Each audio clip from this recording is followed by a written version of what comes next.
Kita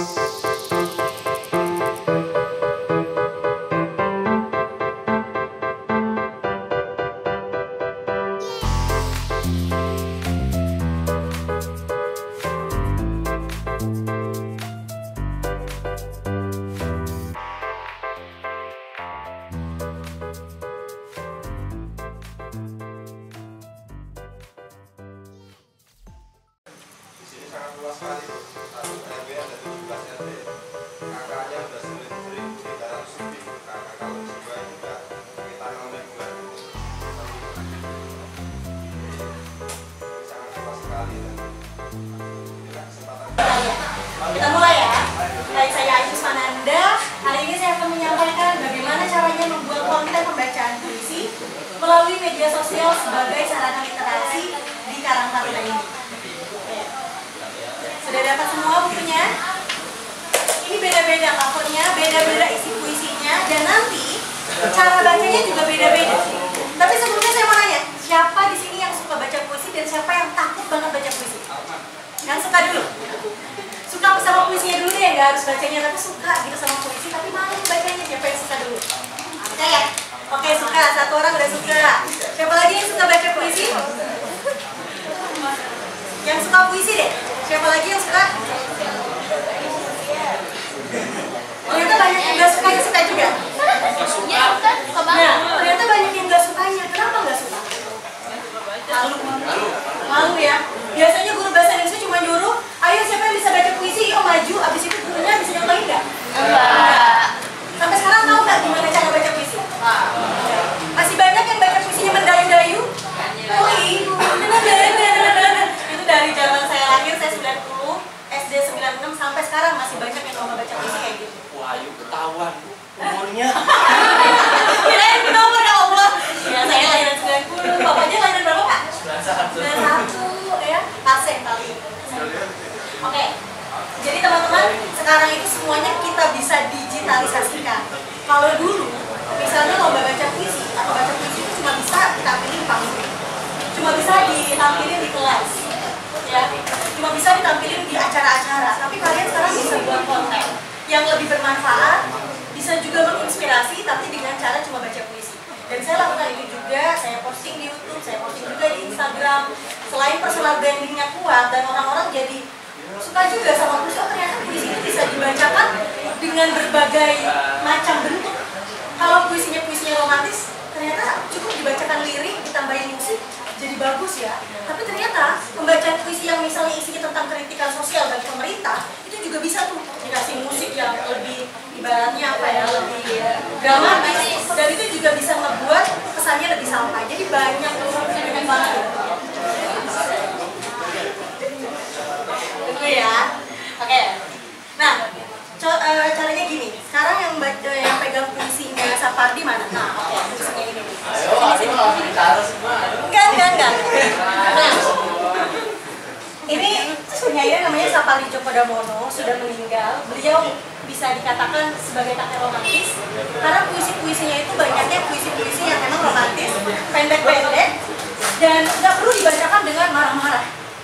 Ya, tapi beda lagi kalau misalnya puisinya mana ya? Aku, Hairil Anwar. Puisi-puisinya Hairil yang terkenal banyak tentang kritikan sosialnya. Bahkan di buku puisi yang ini nih, di sini ada puisi bagaimana caranya menjadi seorang koruptor yang ditulis oleh Helvidana Rosa. Nanti saya baca ini. Tapi intinya puisi itu isinya macam-macam. Nggak harus semua puisi kita bacain marah-marah, bentak-bentak, enggak. Karena kita harus tahu dulu isi puisinya apa. Jadi beda-beda. Nanti ya. Oke, sekarang baca nanti ke depan ya. Ya.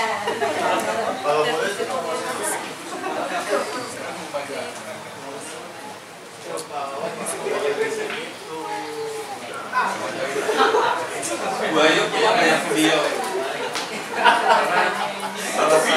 Dulu ketika mahasiswa Maximinus di Pekan Kesenian Mahasiswa Nasional, salah satu perwakilan kontingen DKI ya. Dan juara berapa kan? Juara 2 nasional.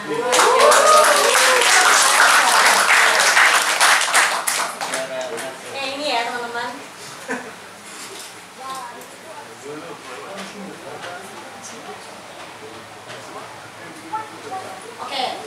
kita ke definisi dulu. Jadi literasi digital sekarang semuanya sudah serba digital. Jadi literasi digital ini bukan cuma kemampuan baca tulis aja, tapi ketika teman-teman sudah berpikir tentang suatu hal, tapi berpikir kritis, berpikir mendalam, kemudian kalian bentuk itu dalam bentuk yang digital, itu sudah masuk ke literasi digital. Itu singkat aja ya, nanti kita banyak praktiknya nih. Oke, nah kesini dulu nih, sebelum kita ke puisinya, terus gimana caranya buat konten puisi ke media sosial. Nah, kalau kita udah tahu literasi digital, kemudian bentuk-bentuknya di rumah kita bisa ngajarin anak, gimana caranya membatasi waktu screen time, mencari informasi secara bijak, itu sudah masuk ke kategori literasi digital. Kemudian di sekolah, bagaimana memanfaatkan e-learning, literasi media, pembuatan konten edukatif, itu masuk ke literasi digital. Terus di masyarakat nih, kampanyenya digital. Sekarang ya, lihat para ketua RT, ketua RW, lurah, atau mungkin presiden, wakil presiden, semuanya itu nggak harus spanduk-spanduk kayak gini, tapi sekarang juga udah semua serba digital. Di sini juga pelatihan komunitas, itu juga termasuk literasi digital, partisipasi sosial online juga, ya. Kemudian bagaimana menggunakan aplikasi produktivitas, itu semuanya masuk ke kategori literasi digital. Jadi sudah banyak bentuknya dan memang sekarang sedang digaungkan. Dan nanti ketika teman-teman udah tahu ini semua, kalian akan tahu juga bagaimana harusnya kita sebagai pengguna semua bentuk media-media digital ini bisa bertanggung jawab. Sampai kapan kalian mau pakai TikTok cuma buat goyang-goyang? Sampai kapan kalian cuma mau repost-repost akun-akun TikTok aja? Sekarang saatnya kalian yang buat konten itu, gitu loh. Dan untuk baca puisi ini, kalian sebenarnya punya cara untuk tidak menunjukkan wajah kalian sebenarnya. Jadi ini salah satu cara supaya meningkatkan kepercayaan diri kalian juga, dan kalian bisa membuat konten sendiri, kreatif, dan bisa jadi nanti justru engagement ataupun respon-respon dari netizen atau teman-teman kalian di media sosial itu banyak banget ya. Oke, lanjut ya. Nah, ketika kita menggabungkan antara literasi digital dan pembacaan puisi, sastra yang tadinya hanya bisa kita nikmati di panggung, yang bisa kita cuma dengan satu RT, satu RW atau penontonnya aja, jurinya aja, itu bisa lebih mendunia. Siapapun bisa akses YouTube kita, siapapun bisa lihat TikTok kita, bisa lihat Instagram kita. Jadi kombinasinya pas banget nih. Dan mungkin kalau nyanyi, kenapa membaca puisi ini termasuk mudah? Kalau nyanyi, kalau sedikit kalian dihujat. Tapi puisi itu, kalian kuncinya cuma cukup tahu isi puisinya apa. Kalau kalian ngerasa nggak bisa baca puisi yang powerful, terus kalian baca puisi yang cinta-cinta aja dengan suara lirik, kemudian masukkan musik, itu bisa jadi bagus banget. Jadi lebih effortless ya, maksudnya usahanya nggak terlalu sebesar kalau kita nyanyi atau main musik. Nah, salah satu mahasiswa saya yang pernah live juga di TikTok ini, Raffi yang lagi foto, dia pernah dapat berapa, Raf? 1 juta ya, Raf? Jadi dari diamond itu, dia live sambil main gitar, kemudian dapat diamond dan dia bisa klaim itu dan dapat reward 1 juta dari TikTok. Dan itu bisa kalian lakukan juga kalau kalian konsisten untuk buat konten. Dan mungkin ini bisa jadi salah satu alternatif konten yang bisa kalian buat. Kalian mau tahu nggak? Saya kalau buat rekaman baca puisi, di mana? Di kamar, tapi masih kurang senyap deh. Di kamar? Di kamar, tapi gimana gitu? Di kamar? Oh, saya di dalam kamar. Di kamar dikunci, puisinya oke. Ada lagi? Saya tutup pakai bed cover. Cuma itu, modalnya nggak mahal, cuma rekam suara aja. Ya, oke, kita coba ya, pelan-pelan nanti. Nah, jadi ada perbedaan antara membaca puisi secara langsung sama membaca puisi di media sosial. Yang pertama, kita ke interaksi audiens dulu. Ketika kita baca puisi secara langsung, kita harus fokus ke satu titik. Ya, kemudian kita harus punya mental yang lebih tinggi untuk tampil di depan umum, melihat mata-mata para penonton, melihat wajah-wajah juri ataupun teman-teman. Dan mungkin vokal kita itu nggak bisa pelan sama seperti kita rekam di media sosial ataupun di aplikasi. Itu bedanya.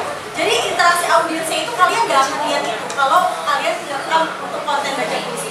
Tapi kalau kalian baca puisi langsung, itu tangan kalian gemeteran kelihatan, kaki kalian gemeteran kelihatan, kalian salah baca ketahuan.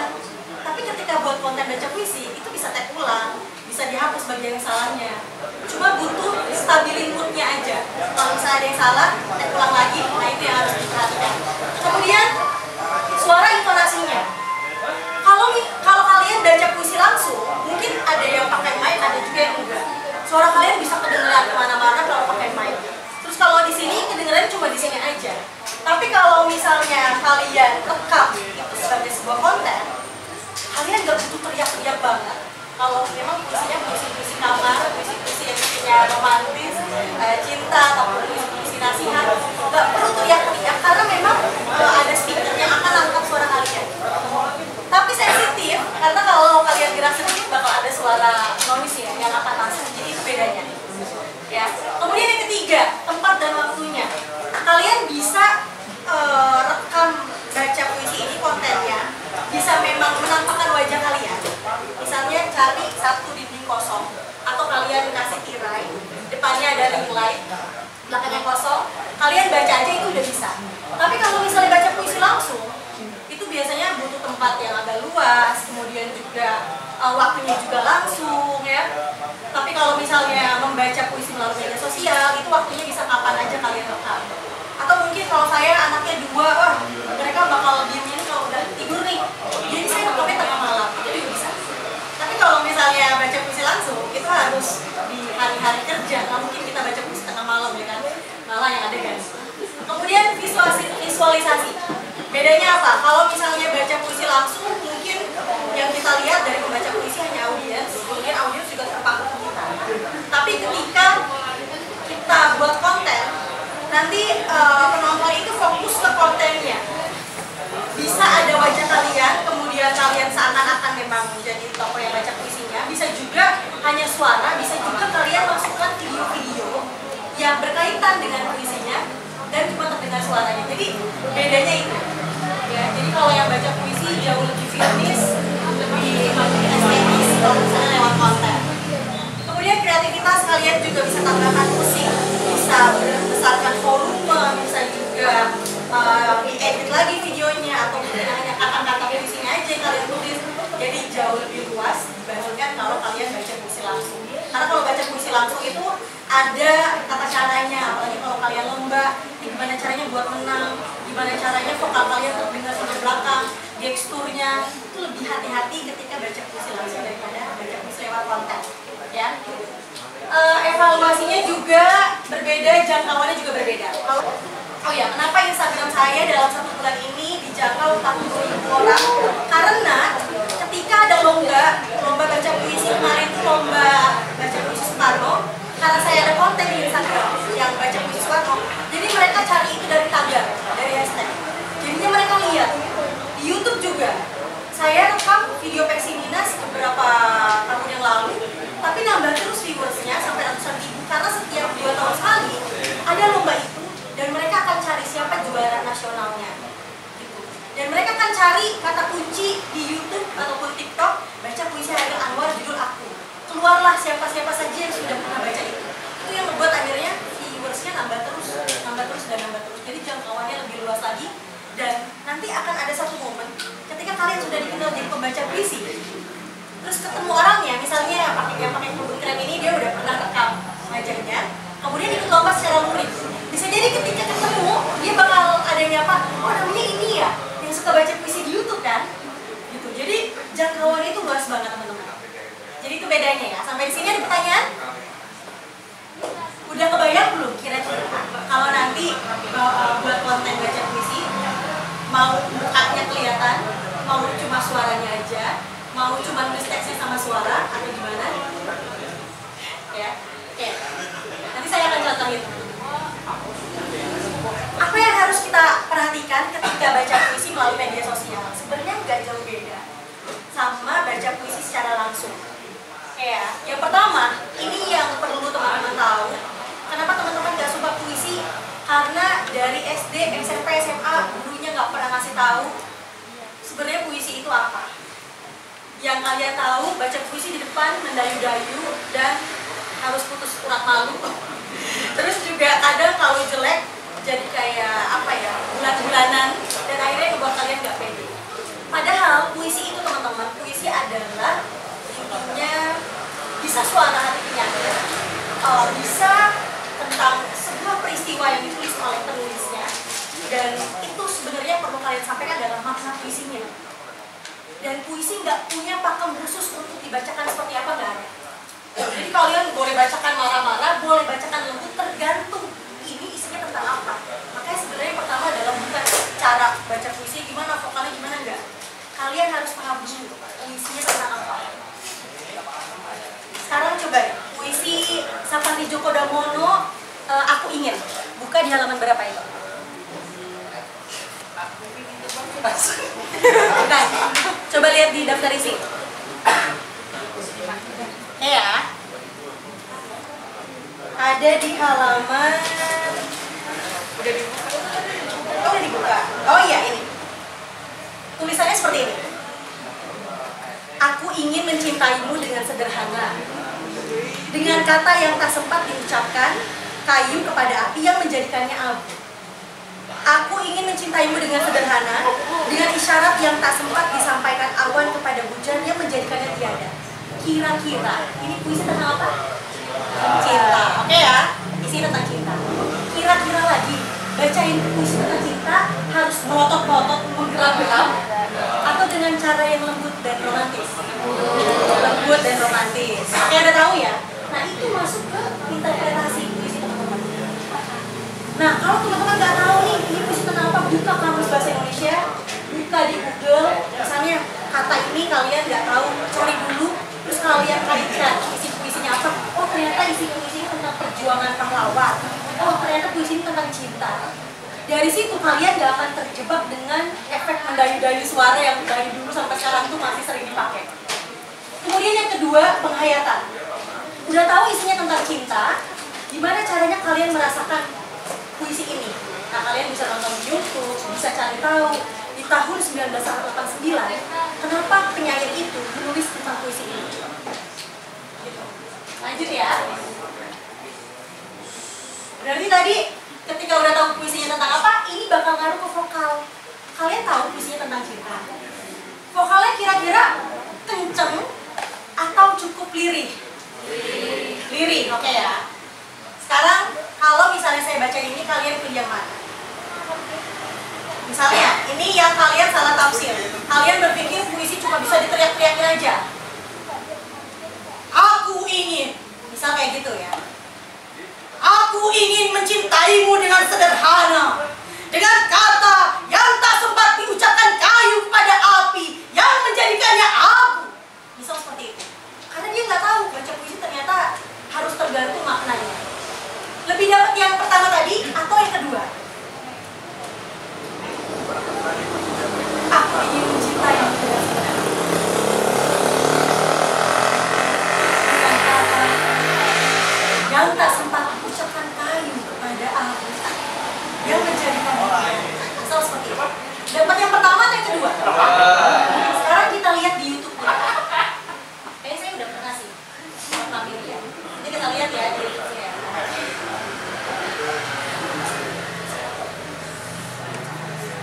Nah, ketika lomba juga, misalnya tadi kalian bacanya kayak gitu, apakah juri akan menangin pembacaan yang pertama? Nggak akan menang karena juri paham. Ini orang nggak paham isi puisinya dan cuma teriak-teriak aja. Gitu ya, teman-teman. Oke, kita lanjut dulu. Akhirnya kita tahu nih, vokal yang dikeluarin gimana. Bu, vokal saya cempreng, itu nggak masalah. Bisa ada latihannya. Jadi pakai suara diafragma, teman-teman. Perutnya itu ditekan. Jadi bukan suara tenggorokan. Kalau suara tenggorokan nanti teman-teman serap. Dan ketika ngerekam, itu nggak perlu teriak kayak tadi, itu nggak perlu. Kalian berbisik aja di handphone, itu udah jelas banget. Asal nggak ada suara apa gerakan-gerakan lain. Jadi cukup kayak gini kalau di handphone. Aku ingin mencintaimu dengan sederhana, dengan kata yang tak sempat diucapkan kayu kepada aku yang menjadikannya abu. Cukup begitu, nanti kalian dengerin betapa bagusnya suara kalian. Gitu ya. Tapi kalau misalnya baca puisi langsung dengan suara sekecil itu kedengeran nggak? Enggak. Jadi tetap walaupun itu puisinya romantis, jangan cuma sekecil itu juga. Jadi harus bisa vokal ini tergantung interpretasi dan ekspresi gestur itu juga tergantung interpretasinya. Baca puisi cinta kayak tadi, apakah perlu teriak-teriak, goyang-goyang sana sini? Kan nggak perlu. Nah, jadi tahapannya harus benar. Paham dulu puisinya, tahu harus mengeluarkan vokal seperti apa. Dari situ gerakannya berarti minimalis aja, nggak perlu yang banyak, yang penting kena di hati. Kemudian gesturnya juga perlu diperhatikan ketika baca puisi di konten. Kita nggak bisa gerak-gerak karena kameranya stay. Kalau memang mau rekam badan kita. Tapi di panggung pun kita nggak boleh gerak-gerak juga. Juri juga biasanya nggak menangin karena biasanya cukup diam, stay dan baca teksnya aja. Bedanya kalau nanti dibuat konten nggak perlu bawa teks, nggak apa-apa karena cuma kalian ada pilihan, nggak usah kelihatan, cuma suara juga. Jadi kalian bisa buat konten baca puisi ini ya, bebas. Kemudian media digital nanti akan saya jelaskan bagaimana caranya merekam dan mengedit video puisi dengan aplikasi CapCut atau Capcut ya biasanya. Nah, musik. Kalau untuk lomba ada beberapa lomba yang memang di Jupiter bilang tidak boleh menggunakan musik pengiring. Dan biasanya kalau lomba itu harus kelihatan wajahnya, nggak pakai musik, tapi bacanya direkam. Tapi kalau bukan lomba, untuk konten di TikTok aja, itu kalian boleh pakai musik yang nyambung sama puisinya. Jadi misalnya musik-musik instrumen kalian masukkan, terus nggak perlu ada mukanya, cuma kata-kata puisinya aja, tapi dengan suara kalian itu bisa, ya. Dan yang terakhir, publikasi dan interaksi. Dengan cara kalian mengunggah itu ke media sosial akan terjadi engagement atau interaksi. Jadi nanti mungkin yang kalian tadi awalnya mau coba kayak, bisa nggak ya saya tuh baca puisi, ternyata pas sedang kamu suara, ini suara kamu kok bagus banget gitu. Dan banyak pujian like, secara nggak langsung bakal meningkatin motivasi kalian dan rasa percaya diri kalian. Akhirnya kayak, ya deh ternyata suara aku bagus juga ya kalau didengar-dengar. Mungkin kalau ngomong cempreng, tapi ternyata kalau udah kena handphone, kemudian kena rekaman, terus suaranya ternyata jadi beda ya. Nah itu bisa juga untuk meningkatkan komunikasi kalian. Bahagia, mantap.